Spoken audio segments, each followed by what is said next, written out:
Hello beauties, ఎలా ఉన్నారు మీరందరూ? నేనైతే చాలా బాగున్నాను. మీరందరూ కూడా బాగుండాలని మనస్ఫూర్తిగా కోరుకుంటున్నాను. ఒక బ్లౌజ్ ఎంత అందంగా కుట్టినా ఫిట్టింగ్ సరిగ్గా లేకపోతే కస్టమర్ సంతృప్తి చెందదు.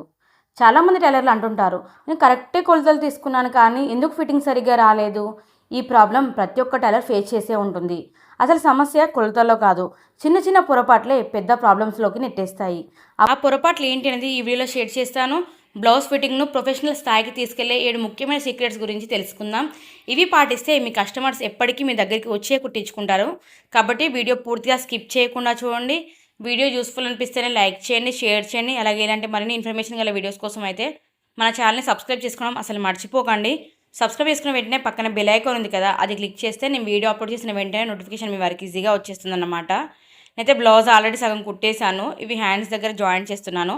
చూస్తున్నారు కదా, హ్యాండ్స్ ఖర్చు అనేది బయట వైపు కనిపించకుండా అయితే హ్యాండ్స్ జాయిన్ చేస్తున్నాను. ఇక స్టిచ్చింగ్ చేస్తూనే మనం మాట్లాడుకుందాము. మొదటి టిప్ వచ్చేసి, పర్ఫెక్ట్ ఫిట్టింగ్ రావాలంటే ముందుగా మనం కొలతలు సరిగ్గా తీసుకోవాలి. చాలామంది త్వరగా పూర్తి పని చేయాలనే ఉద్దేశంతో కొలతలు తీసుకుంటారు, కానీ అక్కడే మొదటి తప్పు చేస్తారు. తొందరలో ఎప్పుడు కూడా కొలతలు తీసుకోవద్దు. అలాగే మనం కొలతలు తీసుకునేటప్పుడు టేప్ చాలా టైట్గా ఉండొద్దు, అలా అని చెప్పి చాలా లూజ్గా కూడా ఉండొద్దు. బాడీ మెజర్మెంట్స్ తగ్గట్టుగా టేప్ని కూడా మనం అడ్జస్ట్ చేసుకుంటూ కొలతలు రాసుకోవాలి. కస్టమర్ని కూడా అటు ఇటు కదలకుండా స్ట్రేట్గా నిలబడమని చెప్పాలి. ఒక్కసారి తీసిన కొలతల్ని మరోసారి చెక్ చేసుకోవాలి తప్పకుండా. 1 నిమిషం సమయం ఎక్కువైనా తీసుకున్నా పర్వాలేదు, కానీ కొలతలు మాత్రం తప్పుగా తీసుకోవడం వల్ల బ్లౌజ్లో మాత్రం చాలా డిఫరెన్స్ వస్తుంది. కాబట్టి మనకి మెయిన్ ఇంపార్టెంట్ ఏంటంటే కొలతలు పర్ఫెక్ట్గా ఉంటే బ్లౌజ్ కూడా పర్ఫెక్ట్ ఫిట్టింగ్గా కుదురుతుంది. చాలామందికి కొలతలు తీసుకోవడం కూడా రాదు, తీసుకుంటారు కానీ పర్ఫెక్ట్ ఫిట్టింగ్ కుట్టడం రాదన్నమాట. కాబట్టి ఇప్పుడు నేను చెప్పిన టిప్ పాటిస్తే మాత్రం మీకు పర్ఫెక్ట్గా కుట్టడం అయితే వస్తుంది. ఇక రెండో టిప్ వచ్చేసి, అన్ని ఫ్యాబ్రిక్స్ కూడా ఒకేలా ఉండవు. కాటను, సిల్క్, జార్జెట్ ఇలా వేరే ఫ్యాబ్రిక్స్ ఉంటాయి. కొన్ని ఫ్యాబ్రిక్స్ అయితే సాగుతాయి, అంటే స్ట్రెచ్ కూడా అవుతాయి అన్నమాట. కొన్ని గట్టిగా ఉంటాయి, ఇంకొన్ని ఫ్యాబ్రిక్స్ జారిపోతూ ఉంటాయి. అందుకే ఫ్యాబ్రిక్ని బట్టి చిన్న చిన్న మార్పులు చేస్తూ మనం స్టిచ్చింగ్ చేయాలి.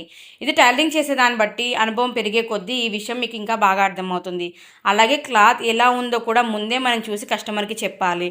అలా చూడకుండా కస్టమర్కి కుట్టిన తర్వాత కొంచెం అటు ఇటు అయినా కూడా మనం సర్ది చెప్పడానికి క్లాత్ ఇలా ఉంది అలా ఉందని చెప్పినా కూడా కస్టమర్ మన మాట వినరు. అక్కడ మనం కుట్టిందే చూస్తారు తప్పితే క్లాత్ ఎలా ఉంది అనేది పట్టించుకోరు. కాబట్టి ఏదున్నా కూడా మనం ముందే క్లాత్ ఎలా ఉంది, ఇది సరిపోతుందా లేదా, జారుతుందా, గట్టిగా ఉందా, ఏదైనా చూసి ఈ క్లాత్ ఇలా ఉంది, దీనివల్ల ఫిట్టింగ్ కొంచెం అటు ఇటుగా ఉండొచ్చు, ఒకసారి కుట్టిన తర్వాత మళ్ళీ మీరు వేసుకున్న తర్వాత నేను సెట్ చేస్తాను అని ముందే చెప్పడం వల్ల ఏంటంటే వాళ్ళకు కూడా అర్థమవుతుంది, ఓహో ఈ క్లాత్ ఇలాంటిదా అందుకే ఇలా చెప్తుందా అని చెప్పి వాళ్ళు కూడా ఒకసారి క్లాత్ని చూసి ఓకే అని చెప్తారు. మనం కుట్టిన తర్వాత చెప్తే మాత్రం కస్టమర్స్ మన మాట వినరు. ఆ కుట్టిన దాని మీదే ధ్యాస పెడతారు, వీళ్ళకి బాగా కుట్టరాదు అనే భ్రమలోకి వెళ్ళిపోతారు అన్నమాట. కాబట్టి ఏదైనా కస్టమర్కి మనం ముందే చెప్పాలి. ఇక మూడో టిప్ వచ్చేసి, కొంతమంది టైలర్స్ మనకి బ్లౌజ్ కుట్టిన తర్వాత క్లాత్ మిగిల్చారు. క్లాత్ లేకనో లేకుంటే క్లాత్ సరిపోవాలి ఎక్స్ట్రా మన దగ్గర ఉంచుకోవాలనో ఏదో కొన్ని కారణాల వల్ల సైడ్కి మనం కుట్లేసిన తర్వాత క్లాత్ మనం మినిమం ఒక 2 ఇంచుల మట్టుకు ఉంచుకోవాలి. అలా అయితేనే కస్టమర్ రేపు లావైనా సన్నగా అయినా ఏదైనా కూడా వాళ్ళకి ఆ బ్లౌజ్ అనేది అడ్జస్ట్ చేసుకోవస్తుంది. ఈ రోజులలో చీరల కంటే కూడా బ్లౌజులకి ఎక్కువ ప్రైసెస్ పెడుతున్నారు, అది మనం చూస్తూనే ఉంటున్నాము. ఇప్పుడు మగ్గం బ్లౌజులని, ఎంబ్రాయిడరింగ్ బ్లౌజులని, ఇప్పుడు రకరకాలుగా బ్లౌజులు వచ్చాయి. ఫస్ట్లో ఎవరు నార్మల్ బ్లౌజులు అనేది కుట్టించుకోవడం లేదు. కాబట్టి వాళ్ళ బ్లౌజులకి అంత ప్రైస్ పెట్టి కుట్టించుకుంటారు. కాబట్టి వాళ్ళకు కూడా కొన్ని సంవత్సరాలు వచ్చేలా మనం స్టిచ్ చేయాలి. 2 ఇంచులు ఎక్కువ ఖర్చు ఉంచిన తర్వాత కూడా మనం ఒక ఫిట్టింగ్కి ఒక కుట్టు వేసిన తర్వాత దాని పక్కన ఇంకా 2-3 కుట్లు కూడా వేస్తే వాళ్ళకి ఒకవేళ టైట్ అయినా ఇప్పుకుంటారు. మళ్ళీ మన దగ్గర రాకుండా వాళ్ళంతట వాళ్ళే కుట్టు ఇప్పుకోవడము, సరి చేసుకోవడం లాంటివి చేస్తారన్నమాట. కాబట్టి ఎప్పుడు కూడా క్లాత్ ఎక్స్ట్రా ఉంచాలి.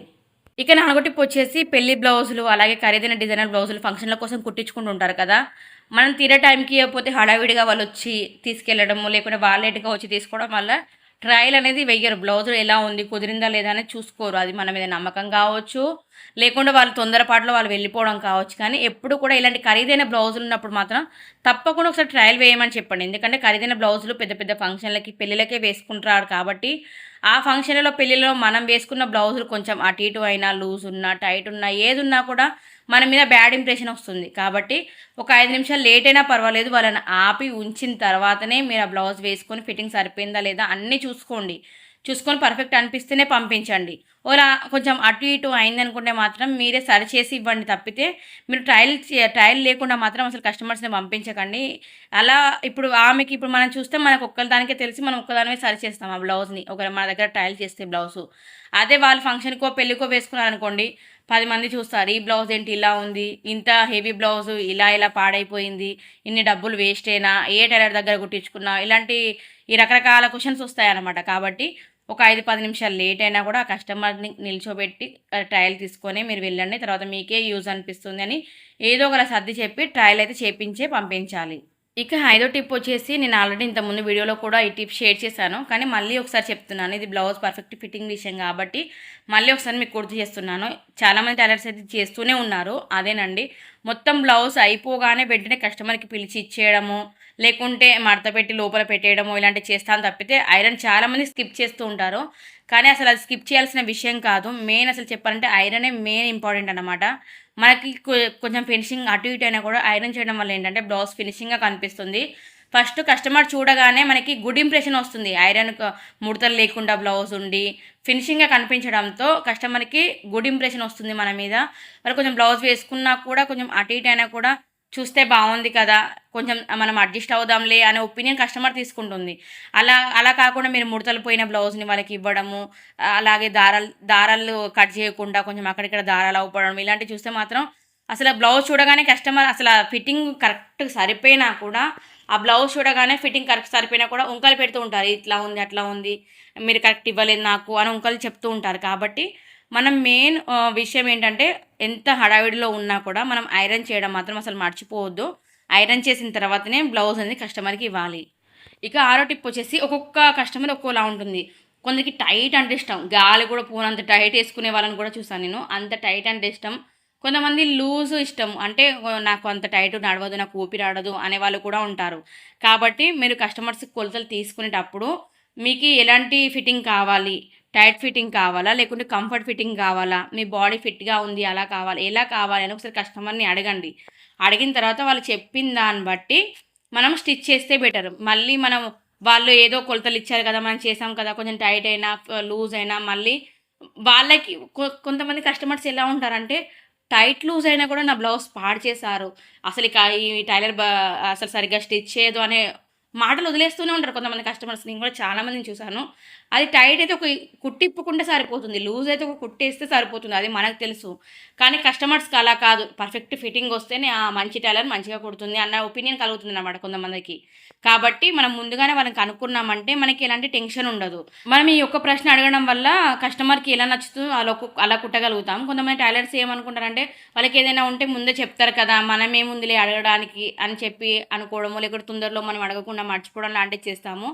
ఆ కస్టమర్స్కి కూడా తెలియదు, అంటే వాళ్ళు ఇవ్వగానే పర్ఫెక్టే కుడుతుంది కావచ్చు అనుకుంటారు తప్పితే, వాళ్ళకి ఎలా కంఫర్ట్ ఉంటుందో అలా కుడుతుంది అని వాళ్ళు అనుకోరు, వాళ్ళు కూడా చెప్పరు. ఒక్కసారి మనం అడిగామంటే, ఆహా ఈ టైలర్ మనకి ఎలా నచ్చుతుందో కూడా అడిగి మరి కుడుతుంది అన్న మంచి ఇంప్రెషన్ అనేది కస్టమర్స్ కూడా వస్తుంది. కాబట్టి ఈ ఒక్క విషయం మాత్రం అడగడం మర్చిపోకండి. ప్రతి టైలర్కి ఎప్పుడో ఒకప్పుడు తప్పులు జరుగుతూనే ఉంటాయి. అలా తప్పు జరిగిందని అది మీకు మళ్ళీ రాదని అర్థం కాదు. మనం ఓడిపోయిన ప్రతిసారి గెలవడానికి ఒక అవకాశం దొరికిందని అనుకోవాలి. అసలు ఎక్కడ తప్పు జరిగింది, ఎందుకు జరిగింది, ఇలాంటి తప్పు చేయకుండా ఉండడానికి నేనేం జాగ్రత్తలు తీసుకోవాలి, ఇంకా స్టిచ్చింగ్ని పర్ఫెక్ట్గా ఎలా నేర్చుకోవాలి, ఇలా పట్టుదల ఉండాలి. స్టిచ్చింగ్ అనే కాదు, మీకు ఇష్టమైన ఏ పనిలోనైనా పట్టుదల ఉంటే తప్పకుండా విజయం సాధిస్తారు. టైలర్స్ గుర్తుంచుకోవాల్సిన విషయం ఏంటంటే, ఒక మంచి బ్లౌజ్ని అందంగా చేసేది డిజైన్ మాత్రమే కాదు, పర్ఫెక్ట్ ఫిట్టింగ్ కూడా. ప్రతి తప్పు నుంచి కొత్త పాఠం కూడా నేర్చుకుంటాం మనం. నేను ఫాలో అయ్యి నాకు తెలిసిన టిప్స్ అయితే నేను మీతో షేర్ చేశాను. మీకు వీడియో యూస్ఫుల్ అనిపిస్తేనే లైక్ చేయండి, షేర్ చేయండి. ఇలాంటి మరిన్ని ఇన్ఫర్మేషన్ గల వీడియోస్ కోసం అయితే మన ఛానల్ని తప్పకుండా సబ్స్క్రైబ్ చేసుకోండి. సబ్స్క్రైబ్ చేసుకున్న వెంటనే పక్కన బెల్ ఐకాన్ ఉంది కదా, అది క్లిక్ చేస్తే నేను వీడియో అప్లోడ్ చేసిన వెంటనే నోటిఫికేషన్ మీ వరకు ఈజీగా వచ్చేస్తుంది. Thank you for watching.